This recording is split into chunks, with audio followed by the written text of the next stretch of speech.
नमस्कार, मैं सत्येंद्र कुमार और आज बात करेंगे हम 15 राज्यों के 48 विधानसभा सीटों के लिए और 2 लोकसभा सीटों के लिए हुए मतदान का चुनाव परिणाम शनिवार को आ चुका है और उसी पर बात करेंगे कि 15 राज्य के कुल 48 विधानसभा सीटों पर किस पार्टी ने कितने सीट जीते और 2 लोकसभा विधानसभा के साथ जो चुनाव हुए थे सीटों के, उस पर किस पार्टी ने चुनाव जीत दर्ज की।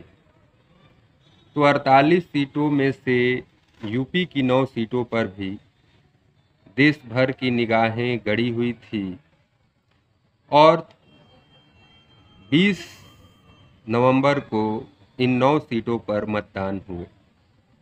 मतदान के दिन यूपी पुलिस की काफ़ी वीडियो सोशल मीडिया पर समाजवादी पार्टी के नेताओं के द्वारा डाला गया। खास करके राष्ट्रीय अध्यक्ष समाजवादी पार्टी के अखिलेश यादव ने पत्रकार की भी भूमिका निभाई थी। तमाम तरह के वीडियो एक्स पर डाले गए जिसमें चुनाव आयोग से शिकायत किया गया कि जनता को वोट डालने नहीं दिया जा रहा है, पुलिस आईडी चेक कर रही है, वहाँ पर जो भी समाजवादी पार्टी के बूथ पर कार्यकर्ता हैं, जो बूथ मैनेजमेंट का काम कर रहे हैं, उनको वहाँ से पुलिस द्वारा मारकर निकाल दिया गया। वहाँ पर लोगों को पुलिस द्वारा आईडी चेक करके और ये कहा गया कि आपका वोट डाला जा चुका है, उसे वापस लौटा दिया गया। वहीं से आपको खबरें देखने को आई थी कि जिसमें एक दरोगा रिवाल्वर तान रहा है महिलाओं पर और कह रहा है कि चले जाओ चले जाओ। तो ये तमाम घटनाओं के बाद समाजवादी पार्टी ने वोट को फिर से दोबारा चुनाव कराने की बात भी कई सीटों पर कहा गया। हालांकि उस पर चुनाव आयोग ने क्या एक्शन लिया ये चुनाव आयोग ही समझे, लेकिन उसमें 4 सब इंस्पेक्टर को सस्पेंड किया गया था और 3 पुलिस वालों को, जिसमें से एक सब इंस्पेक्टर थे और 2 कांस्टेबल थे, उनको चुनाव की ड्यूटी से वापस किया गया था। तो जो 9 विधानसभा सीटों का उत्तर प्रदेश में उपचुनाव हुआ, उसमें से मीरापुर, खैर, करहल, सीसामऊ, कटेहरी, मझवा, फूलपुर और कुंदरकी की सीट शामिल है। आपको बता दें कि 6 सीटों पर बीजेपी जीत दर्ज की है, जबकि एक सीट पर बीजेपी की सहयोगी आरएलडी और 2 सीटों पर समाजवादी पार्टी ने जीत दर्ज की। बीजेपी ने जो 6 सीटें जीती हैं वो गाजियाबाद की सीट है, खैर की सीट है, फूलपुर की सीट है, कटेहरी की सीट है, माझवा की सीट है और कुंदरकी की सीट है। जबकि मीरापुर में एनडीए का सहयोगी दल आरएलडी चुनाव जीती है और करहल और सीसामऊ में समाजवादी पार्टी चुनाव जीती। अब जो भी चुनाव में आरोप लगते हैं वो सही है कि नहीं, ये तो चुनाव आयोग की जांच की विषय है और चुनाव आयोग इस पर क्या कार्रवाई करता है यह देखने की बात। तो इसके अलावा भी वायनाड सीट से रिजल्ट आ गया है। वायनाड से प्रियंका गांधी 4 लाख वोटों के अंतर से ये चुनाव जीत गई हैं लोकसभा की। और महाराष्ट्र की नांदेड़ से हो रहे चुनाव, वहाँ पर भी रविंद्र चौहान जो कांग्रेस पार्टी के उम्मीदवार थे लोकसभा के, वो चुनाव जीत चुके। साथ ही राजस्थान में 7 सीटों के लिए चुनाव हो रहे थे, पश्चिम बंगाल में 6 सीटों के लिए चुनाव हो रहे थे, असम में 5 सीटों के लिए चुनाव हो रहे थे, पंजाब और बिहार में 4-4 सीटों के लिए चुनाव हो रहे थे। उन सभी के नतीजे घोषित हो गए। कर्नाटक के सभी 3 सीटों पर कांग्रेस ने जीत दर्ज की है। सिक्किम की 2 सीटों पर उपचुनाव एसकेएम के उम्मीदवारों ने निर्विरोध जीत हासिल की है।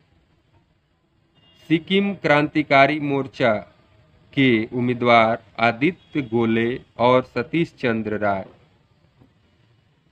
शनिवार को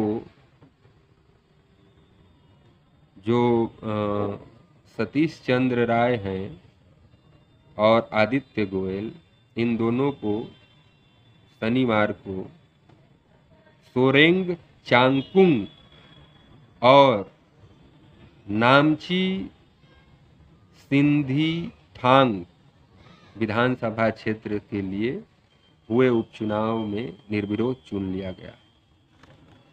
बंगाल की जो 6 सीटों पर उपचुनाव में टीएमसी की जीत हुई है, ममता ने कहा है कि तहे दिल से माँ, माटी और मानुष को धन्यवाद देना चाहती हूँ। ममता बनर्जी ने एक्स पर लिखा है कि तहे दिल से माँ, माटी और मानुष को धन्यवाद देना चाहती हूँ। आपका आशीर्वाद हमें आने वाले दिनों में लोगों के लिए काम करने में मदद करेगा।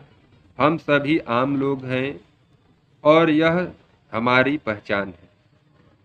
हम जमींदार नहीं हैं बल्कि लोगों के रखवाले हैं।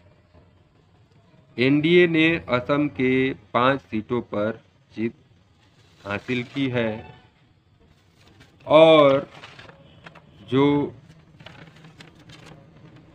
मेघालय में एनपीपी ने जीत हासिल की है।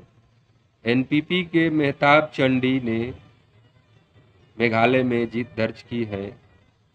देश की 46 सीटों पर उपचुनाव में बीजेपी ने 26 सीटों पर देश के 13 राज्यों में 46 विधानसभा सीटों पर हुए उपचुनाव में शनिवार को घोषित नतीजे के मुताबिक अधिकांश सीटों पर सत्तारूढ़ दलों का दबदबा रहा। बीजेपी और सहयोगियों ने उत्तर प्रदेश, बिहार, राजस्थान में दबदबा कायम रखा, जबकि टीएमसी ने पश्चिम बंगाल में सभी का सोपड़ा साफ कर दिया। देश के 13 राज्यों की जिन 46 सीटों पर उपचुनाव हुए, उनमें से बीजेपी और उसके सहयोगियों ने 26 सीटों पर जीत दर्ज की, जबकि उससे पहले की स्थिति में इस चुनाव में 6 सीटों का उसे बीजेपी को नुकसान हुआ है। पंजाब उपचुनाव में बीजेपी के हाथ खाली रह गए। पंजाब में 4 सीटों में से एक भी सीट बीजेपी नहीं जीत पाई और ना ही बंगाल की जो सीटें हैं वहां पर भी बीजेपी ने एक भी सीट नहीं जीत पाई। पंजाब में 4 सीटें पर बीजेपी तीसरे स्थान पर रही, जबकि शिरोमणि अकाली दल ने उपचुनाव में हिस्सा नहीं लिया था। 117 विधानसभा का सीट है पंजाब में, जिस पर उपचुनाव के बाद 94 सीटों पर आम आदमी पार्टी और 16 सीटों पर कांग्रेस है। तो ये तो रहे जो उपचुनाव हैं 46 सीटों के और 2 लोकसभा सीटों के। इसी के साथ हम अगली वीडियो में बात करेंगे महाराष्ट्र चुनाव में आखिर बीजेपी ने इतना बेहतर प्रदर्शन किया और इन जो उपचुनाव हैं इसमें उसे 6 सीटों का नुकसान हुआ, जबकि झारखंड में बीजेपी मात्र 24 सीटों पर सहयोगी दलों के साथ रह गई, जबकि 56 सीटें जेएमएम, आरजेडी, कांग्रेस और माले के दलों ने यानी कि इंडिया गठबंधन ने 56 सीटों पर बढ़त बनाते हुए झारखंड में अपनी सरकार बनाने का दावा पेश किया है, जबकि 288 सीटों के महाराष्ट्र में बीजेपी सबसे बड़ी पार्टी 134 सीटों पर जीत दर्ज की है। आखिर महाराष्ट्र की राजनीति में बीजेपी ने ऐसा कौन सा फॉर्मूला अपनाया कि इतनी बड़ी जीत दर्ज किया है? इस पर हम अगली वीडियो में बात करेंगे कि महाराष्ट्र में बीजेपी ने इतना बड़ा करिश्मा कैसे किया जिसे वो झारखंड में दोहरा नहीं पाई। आखिर झारखंड में क्या चुनौतियां थी, इस पर भी हम बात करेंगे। आज इतना ही। नमस्कार, जय हिंद।